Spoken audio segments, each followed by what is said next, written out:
आज Doubtnut app download करें। Doubtnut पर अपने सभी गणित, रसायन विज्ञान, भौतिक विज्ञान और जीव विज्ञान के डाउट्स का करो सफाया। बस प्रश्न की फोटो खींचो, एक ही प्रश्न को क्रॉप करो और तुरंत वीडियो सोल्यूशन पाओ। अभी डाउनलोड करें। नमस्कार दोस्तों, स्वागत करता हूं आप सभी का। आपका प्रश्न है, कार्बोक्सिलिक अम्ल क्या है? इस श्रेणी के प्रथम 3 सदस्यों के नाम और संरचना सूत्र लिखिए।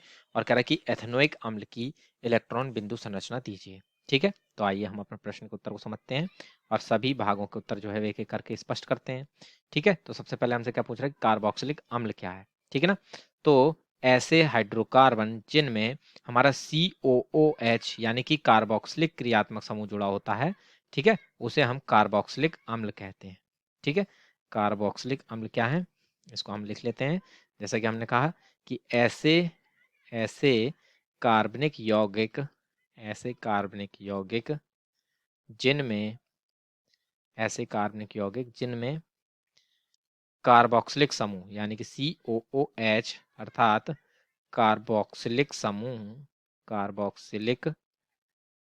ठीक है, कार्बोक्सिलिक अभिक्रियात्मक समूह जुड़ा होता है।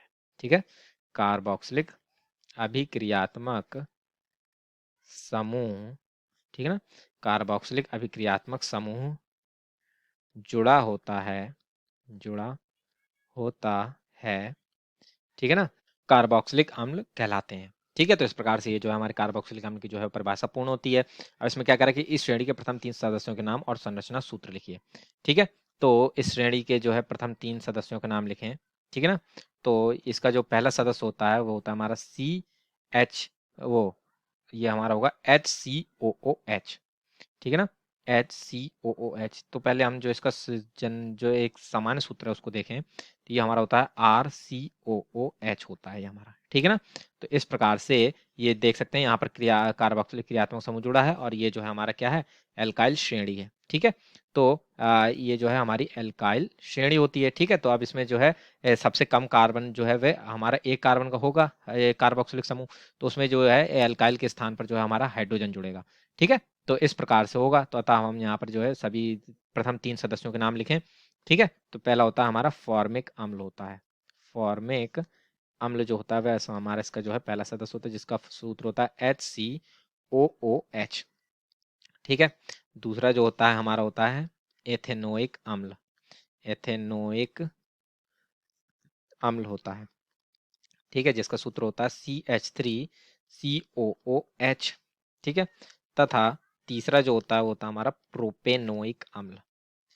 प्रोपेनोइक अम्ल होता है जिसका सूत्र क्या होगा, ये हमारा होगा CH3CH2COOH।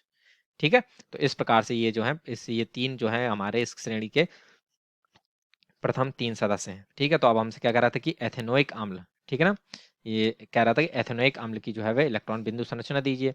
ठीक है ना, तो आइए इसको भी हम बना लेते हैं यहाँ पर।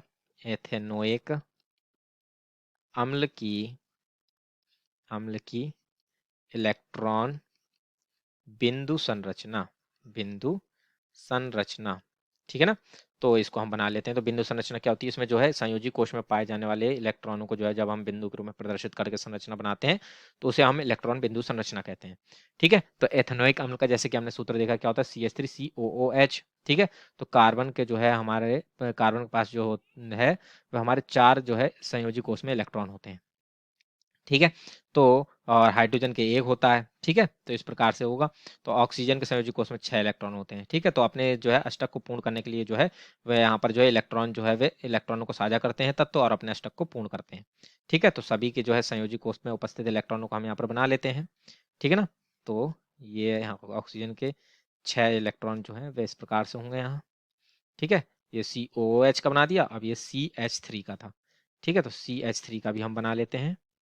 ठीक है, तो ये C और ये जो है इसके पास 4 थे क्योंकि, ठीक है, तो ये 4 बना लेते हैं और इसके साथ जो है 3 हाइड्रोजन जो है इस प्रकार से होंगे। ठीक है, तो ये हैं हमारे सभी के पास, देख सकते हैं हाइड्रोजन के संयोजी कोष में 1 इलेक्ट्रॉन होते हैं। ठीक है, हाइड्रोजन के संयोजी कोष में 1 इलेक्ट्रॉन, कार्बन के संयोजी कोष में 4 इलेक्ट्रॉन और ऑक्सीजन के संयोजी कोष में 6 इलेक्ट्रॉन होते हैं। ठीक है, तो इनको सभी को हमने दर्शा लिया। तो अब इनके अष्टक को पूर्ण कर लेते हैं।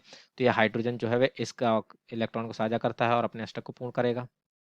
ठीक है ना, तो यहाँ पर हम सभी के जो है वह अष्टक को पूर्ण करा देते हैं। ठीक है, अब यहाँ पर बचा क्या, कार्बन। तो कार्बन क्या करेगा, ये हमारा जो है वह इस प्रकार से इन 3 हाइड्रोजन तथा इस कार्बन के साथ जो है वह 1 इलेक्ट्रॉन को साझा करेगा। अब यहाँ पर ऑक्सीजन का देखें तो ये ऑक्सीजन जो है हमारा इस प्रकार से इलेक्ट्रॉन को साझा करेगा और अपने अष्टक को पूर्ण करेगा। ये हाइड्रोजन यहाँ पर अपने अष्टक को पूर्ण करता है इस प्रकार से, ठीक है। और ये वाला जो हमारा बचा हुआ अब ये जो कार्बन है, ठीक है, ये देख सकते हैं ये इस प्रकार से अपने जो है वह इलेक्ट्रॉनों को साझा करता है और अपने अष्टक को पूर्ण करेगा।